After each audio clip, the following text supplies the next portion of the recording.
Hey, what's up guys? Happy Easter weekend. Today we're doing an Etsy print-on-demand shop review. The shop we're going to be looking at is called Statzer Studios, and I already took a quick peek, and this is going to be one of the best shops that we've looked at in this video series, so I'm excited to show you it. Let's get started.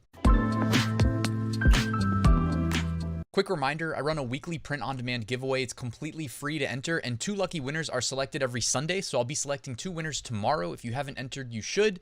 You can find a link in the description. This week sponsored by Flying Research, print-on-demand research tools, AutomatePOD, print-on-demand design creation automation, and All American Graphics, premium pre-made graphics for your designs. Also in the description, find a link to my 8-day mini course. It's delivered via email, and it gets you started with Etsy print-on-demand, so it's very relevant to this video, and a link to my print-on-demand Facebook group. All right, let's take a look at this Etsy shop. All right, so here we are at the shop. I'll drop a link to it in the description in case you want to check it out for yourself. So the banner image looks very professional. It introduces your brand. It says, connect with us, get 10% off your next purchase. That's cool. So you're incentivizing them to either reach out or maybe follow on social media. Oh, no, there you go. Let's see. You have a bit.ly link. Let's see where that takes us. Okay, awesome. So it takes you to a MailChimp list, and it sends a autoresponder that gives 10% off. Guys, take notes. That's brilliant. Well done. That is awesome.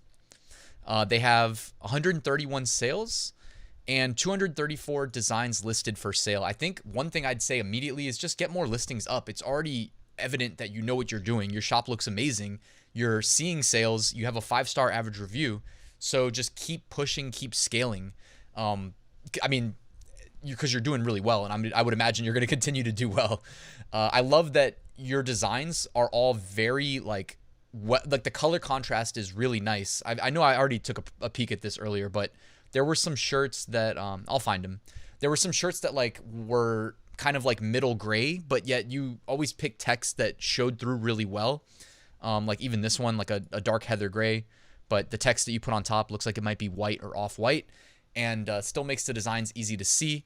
You have good mockups that, you know, like the way I did my mockups was probably even more zoomed in, and I didn't try to put the products on people, but that doesn't mean that, you know, just because I didn't do it that way doesn't mean that the way you're doing it, it doesn't work. I think this does work. You're able to show the product on a person being worn, but it's zoomed enough and it's framed so that you can still see what the design says if there's text. And you know, also it looks like you've got an All Sunsets subscription, which, guys, like if you're struggling with design and you don't think your designs like are good enough to sell, or you're wondering why you're not getting sales, just look at like this design. I mean, there's plenty of other examples from this shop, but like just stop for a second and look at this one. It's big. The colors are great.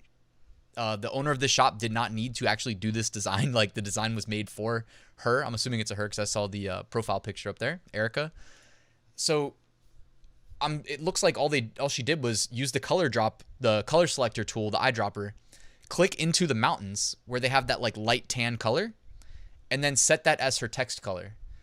And then strategically, she made her text fit the horizontal width side to side. I mean, it's just like really good execution. Very simple. Like this design to create this probably didn't take long. And I mean, I'm sure if it hasn't sold, it will, I'm sure. So this is, I like to remind like the approach to design that I think translates into sales that I very strongly believe is most effective in generating clicks in search results and then converting into a sale. And I just think that's really well done. Also, even like a simple shirt like this, it just says compost, a gardener's black gold. So simple, yet including the mock-up with the jeans and the shoes, like if you're going to sell a very simple product, this might actually be a better strategy than just highlighting the shirt only. You know, even though you're not going to get the jeans or the shoes with the t-shirt purchase, like I think this looks really well, and it seems like a good execution if you're trying to sell such a simple shirt, right? There's no graphics. It's just 2 lines of text. The top is bold. The bottom is thinly written.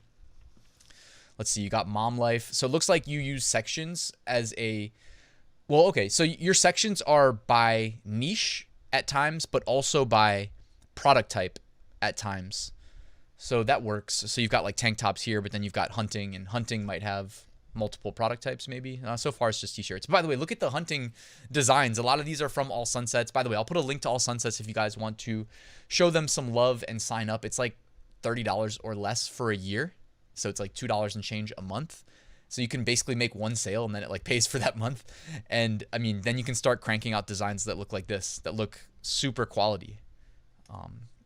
And by the way, when you sell stuff like Best Bucking Grandpa, one thing that I would do is enable personalization, and just because like, even if somewhere on your shop you may have like, okay, Best Bucking Dad, Best Bucking Grandpa, like you can still have both listings. You can have the one for dad and the one for grandpa as separate listings, but enable personalization on both, because there's no guarantee that somebody's going to, like, they may find the one for grandpa when they're looking for the one for dad, and they may not click your shop and then find the one for dad. But if they're, you know what I mean? Like, keep the clicks at a minimum for the customer, because most people are in such a hurry with short attention spans. So if they get this far, you've got them where you want them. They may not need it, but if they do, put personalization. Then right behind, they just click add personalization, and they'll say, hey, can you swap out grandpa for aunt or, you know, sister or whatever, and give them the chance. It just, you know, it only opens the door for more sales, and you can make the personalization optional. So people that don't need it won't bother with it. So that's just a thought real quick. The one thing you're not doing is running a sale. And I feel like I always mention that. It's weird that more people don't run sales, because you can do it pretty quickly and effectively. Like, you can even increase the price of your products and offset whatever sale amount you're going to run. But, oh, I mean, okay, so you do have the mailing list for your 10% off. So kind of a more advanced strategy would maybe be, you could either offset the pricing to bring it to the same prices you have here and have a permanent 10% off and join the mail list for 20% off, or you could run a permanent 5% off, but if you join the mail list, get 10% off. The reason that running a sale is good, though, because in addition to it helping you stand out in search results and make customers feel like they're getting a better deal, we already know those things, but when you constantly rerun the sale, sometimes, I don't know this, like the frequency, I'd have to work for Etsy and be an engineer and see the code that they wrote on the back end. But I know that sometimes when you run the sale initially, it kicks off an event on the back end that will send push notifications and emails to potential customers who expressed interest in your shop. So if they have like a product that's added to cart but not checked out, they'll get a notification like, hey, this product just went on sale. Or if they have it favorited, and by the way, when I say favorited, I don't remember if it's add to cart or favorite. It might be both, but it's something like that. I have a screenshot over here on my Google Drive. I remember because my girlfriend, I told her to add one of my products to cart, and then I was messing around with the sales, and then I confirmed that it actually does work that way, because she got a push on her, I don't know if it was the Etsy app or if it was the Etsy mobile store, but anything that you can do like that to, I mean, you already know the importance of that. Erica knows the importance of that clearly because she already started her email list, but that's just another way of getting in front of potential customers. You know, everybody's busy living their life. So any touch point that you can have to remind them, hey, buy my product is good. It's going to work in your favor in the long haul and make you some extra sales. So I don't know. What else do we need to say about this shop? I mean, it's really well executed. And also it fits the Etsy vibe. You know, like this definitely fits the Etsy vibe more than my shop did. My shop was very like kind of like, this is the product, this is the design, buy it, you know, and this is more like the Etsy, like, I don't know, you know what I mean? The way people on Etsy frame their products in that primary thumbnail. I don't even know what to call it other than it just reminds me of Etsy, right? With the wooden floor, the shoes, the jeans, people wearing it, the varying backgrounds, you know, in this case, the pink wall.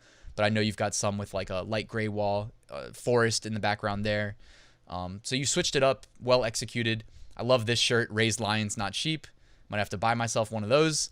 Love the color scheme too, by the way. I think that contrasts extremely well on the black shirt and also flows together really well. Get the red, the orange, the yellow, and the blue. So all in all, summary, this shop is really well executed. I'm going to put a link to it, guys. You might want to even just bookmark this shop and come back to it and look at it for inspiration, because I don't know. I mean, as far as like my personal approach to print on demand, this is checking almost every box that I like to talk about on YouTube. So well done. Thank you so much for watching, guys. I hope you have a great Easter weekend. Do me a favor, hit that like button if you haven't already. And if you're not subscribed and you want to do that, that would be awesome. Quick reminder too, I have a full print on demand course. One of the 10 modules is everything that you need to know that I could possibly teach you about starting an Etsy print on demand shop. And the rest is stuff like design tips, niche research tips, SEO tips, advertising tutorials for multiple platforms. The last section is the bonus section. It's all about how to automate your print on demand business from start to finish. So check that out if you're interested. There's a link in the description. And again, guys, thank you so much for watching. I'll see you tomorrow with the new top 5 niches of the week.